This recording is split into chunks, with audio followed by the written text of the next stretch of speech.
This 4.2 metre by 2.1 metre flat top trailer stands out for several of the following reasons.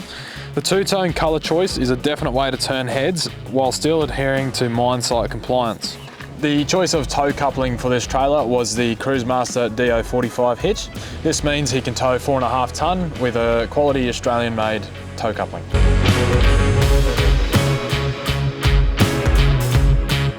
Mounted in the drawbar is our Drawbar Toolbox. This toolbox has 140 litres of storage and is fully sealed and lockable. Behind this toolbox we have our 1-inch infill points for our water and diesel tanks.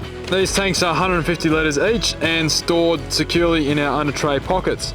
These tanks have an internal baffle system, are pressure tested and include twist taps and one-way breathers.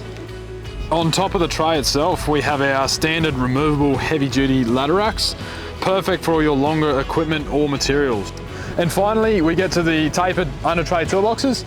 These aluminium TIG-welded storage spaces are fully sealed and fully lockable and come in our 3.6 and 4.2 metre trays. This trailer is ready to head on site, designed thoroughly to work hard and withstand all the pit conditions. If you need a customised trailer like this, call the number below or feel free to check out our website for more information.